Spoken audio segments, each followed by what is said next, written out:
Voilà les Banks, j'espère que vous allez bien. Bon les gars, le décor n'est pas le même. Je ne suis pas comme je vous avais dit chez moi. En tout cas, j'espère que vous allez bien, que vos proches se portent bien. Moi, ça va les gars. Bon, les gars, on va revenir sur le match du Barça, là. Il vient de finir, il y a une bonne heure. J'ai pu le regarder vite fait sur le téléphone. Comme je vous ai dit, je suis pas chez moi, je suis pas dans ma région, donc je l'ai guetté sur l'iPhone. Il y avait une moitié où j'étais dans les transports, l'autre moitié j'étais un peu posé. Donc je peux faire quand même une petite vidéo assez, je dirais pas complète, mais on va dire où on va parler du principal du match. Bon, victoire, 2 buts à 0, c'est le principal les gars. On prend 7 points d'avance.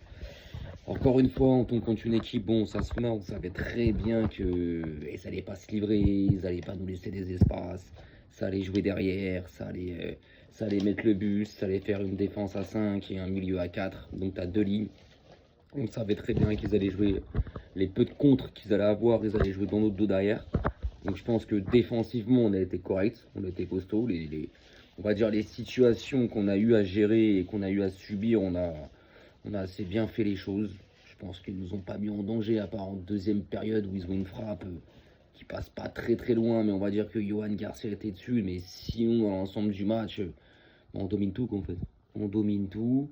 On n'a pas d'occasion, on n'a pas 10 occasions de malade, t'as vu? Mais on a des situations de ouf. On a 2, 3, 4 occasions qu'on doit mettre dedans. Celle de Rashford, là où le défenseur il la sauve. Le but refusé de Ferran Torres vers la 20e minute de jeu. Concrètement, ça part du poteau de corner.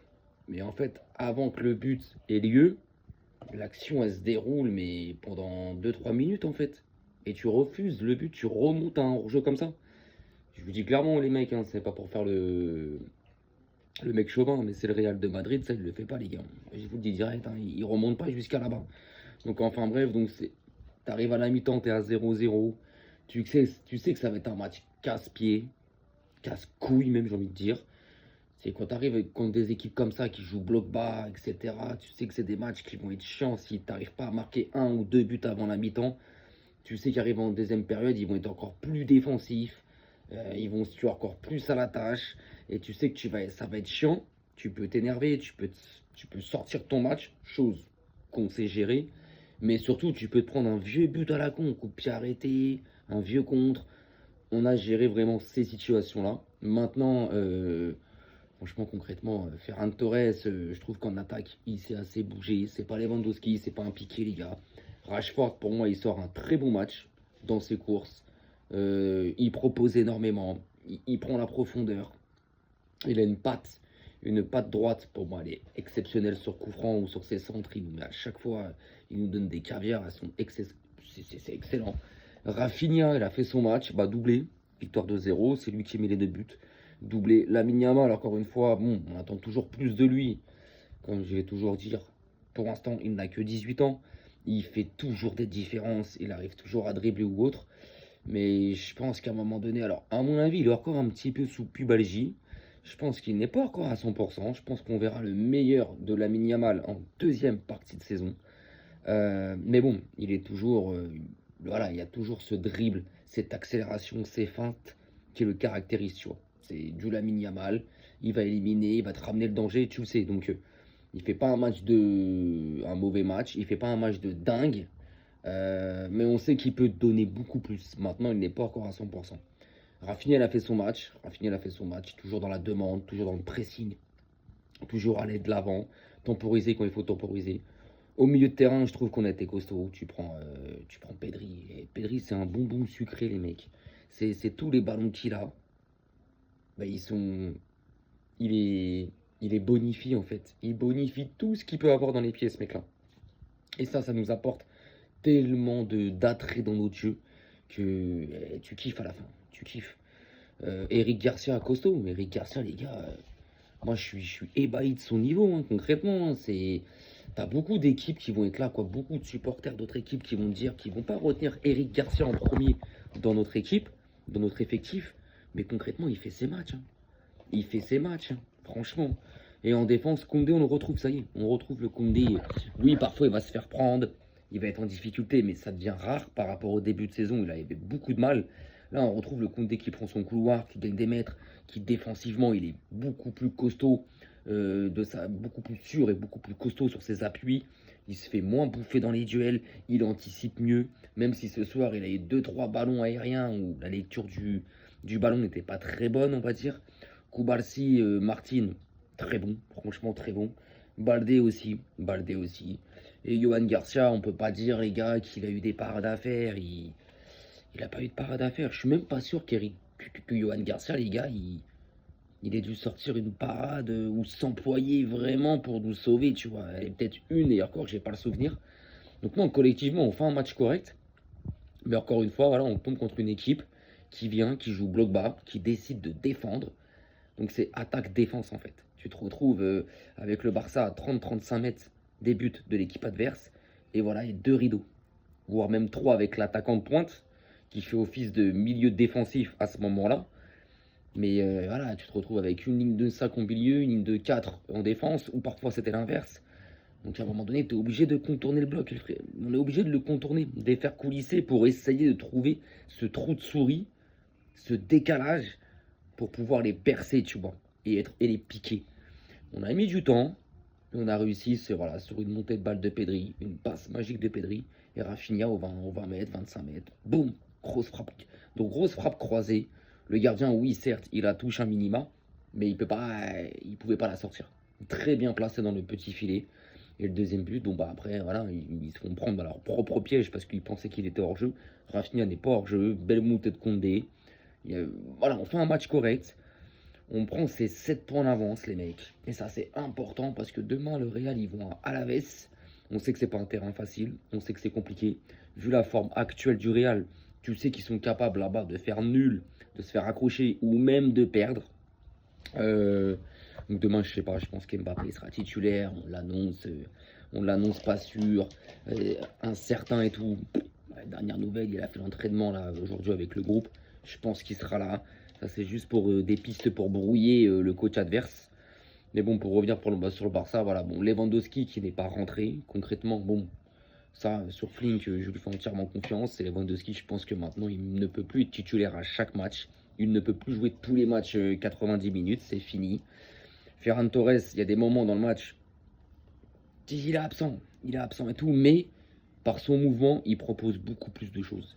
Lewandowski, il reste piqué en fait. Il bouge pas, tu sais, les gars, il bouge pas. Si le ballon ne vient pas à lui, il va pas bouger. Ferran Torres, on le voit quand même cavaler, aller presser, aller demander, parfois redescendre et demander et faire du soutien au milieu de terrain. Que Lewandowski, ça, il le fait beaucoup moins, tu vois. Et quand il le fait mal, tu vois. Donc, non, victoire, 2-0. Tu prends 7 points d'avance. Donc, tu es sûr, à la fin de ce week-end-là, au minimum, de toujours être premier avec tes 4 points. Si le Real demain gagne. Donc on verra le Real demain ce qu'ils vont faire. Maintenant, si le Real vient faire match nul ou une défaite, ah bah ça serait parfait. Parce que bon, s'ils gagnent, on reste à 4 points. Voilà, ça nous fait plus 4 et tout. S'ils perdent, on prend 7 points d'avance. Et s'ils font nul, c'est 6 points d'avance. Donc ça serait parfait. Ou 5. S'ils font match nul, ils grattent 1 point. Donc ça ferait 6 points d'avance pour nous. Donc c'est vrai que le meilleur résultat du match du Real demain, ça serait la défaite ou le match nul. Maintenant, une victoire, voilà, ça nous garde quand même ce match-là de 4 points d'avance. Parce que nos 3 prochains matchs, les mecs, ils sont à l'extérieur. Ils sont à l'extérieur. On va jouer Villarreal chez eux là-bas. Le Villarreal de la LDC, c'est pas le Villarreal de la Liga, les mecs. Le Villarreal de la Liga, il a une possibilité d'être deuxième. Il est très bon. Et on va jouer aussi à Anoeta, au stade de la Real Sociedad, les mecs. Et ça, c'est toujours assez compliqué d'aller jouer là-bas. Et après, le troisième adversaire, je sais plus c'est qui, les mecs. En tout cas, nos 3 prochains matchs de Liga, c'est à l'extérieur avant la trêve hivernale. Donc Villarreal à l'extérieur, Real Sociedad à l'extérieur. Et le troisième adversaire, je ne sais plus c'est qui. Mais bon, en tout cas, voilà, c'est des matchs. Faut qu'on les gagne. Est-ce que sur ces 3 prochains matchs-là, ça sera 9 points de prix, ça sera que des victoires? C'est à voir. Moi, je fais confiance à Flynn, j'ai confiance en l'équipe. De ce que j'ai vu ce soir, c'est rassurant parce que oui, t'en as, ils vont dire ouais, mais vous avez galéré. Eh les gars, moi je connais des équipes contre des blocs bas comme ça, soit ils font nul, soit ils perdent. Prenez l'exemple du Real de Madrid. Contre les blocs bas, ils ont du mal, ils n'y arrivent pas. Ils se font accrocher ou ils perdent le match. Nous, on arrive quand même à le gagner, tu vois. Parce que si vraiment Osasuna se met à s'ouvrir et vraiment à jouer, à la fin du match, on sait très bien qu'il n'y a pas de 2-0. Il y a un minimum de 3, 4, peut-être une manita, tu vois. Donc, quand tu vois la globalité du match, tu te dis la victoire, elle est méritée. Parce que on domine, on a les meilleures situations, les meilleures occasions. En termes de jeu, on est largement au-dessus d'eux. On propose un football largement plus beau que le leur et beaucoup plus attractif. Donc voilà, victoire, 7 points d'avance. Maintenant, oui, il y a peut-être des joueurs qui doivent revoir, se remettre un petit peu en question. Je prends le cas de Lamine Yamal. Il réussit ses dribbles et tout. Peut-être qu'à un moment donné, bon, comme j'ai dit, il n'est pas encore à 100%. Il n'est pas encore à 100%, attention. Parce que même encore à ce niveau où il est peut-être à 60, 70, 80%, il nous fait du bien. Mais dans le dernier geste, il devient prévisible. Ou il est prévisible. Et c'est peut-être le fait qu'il n'est pas à 100%. En gros, il peut pas. Il a ce côté où peut-être que son corps, dans le dernier geste, ça lui permet pas de réussir ce dribble, de réussir cette course en plus qu'il faisait l'année dernière, etc., etc. Et je pense qu'à mon avis, comme j'ai dit, et même par rapport au Barça, la deuxième partie de saison, ça sera beaucoup mieux. Donc maintenant, c'est des matchs, tu vois, des matchs comme ça, c'est des matchs pièges, les gars. C'est des matchs pièges, les mecs, hein.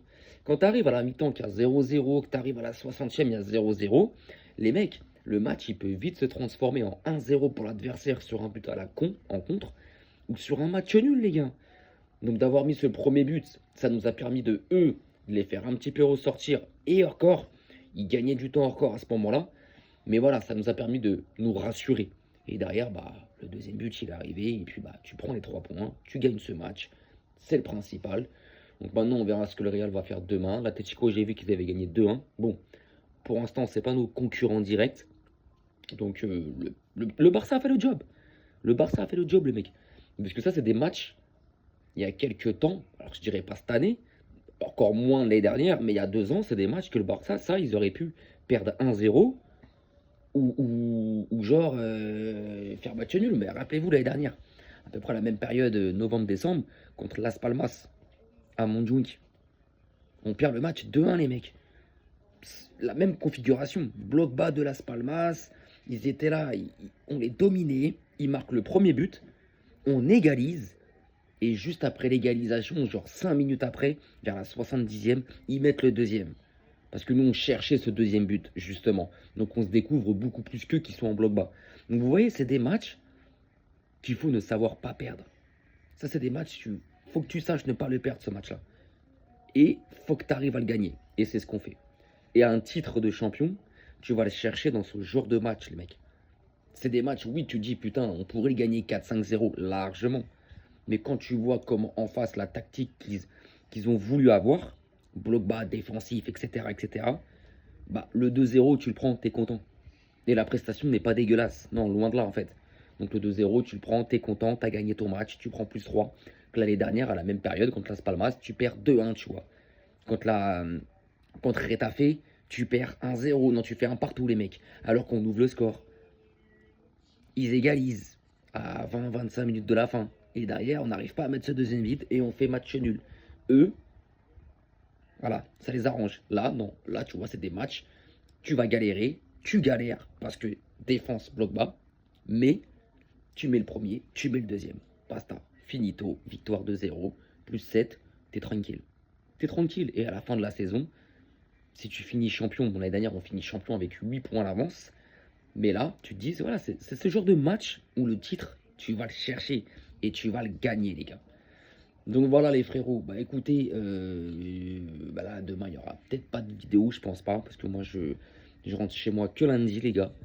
Donc, est-ce que demain, je ferai une vidéo sur le Real? Peut-être, je sais pas, je verrai, j'aurai quand même un coup d'œil sur le match, comme d'habitude. Mais je pense pas qu'il y aura un débrief sur ça. Donc peut-être plus lundi, les gars, quand je serai rentré. Et puis, en attendant, profitez de votre week-end. Profitez de votre samedi soir, de votre dimanche. Prenez soin de vous. Prenez soin de vos proches. Je vous dis à bientôt. Visca le Barça pour toujours, les gars.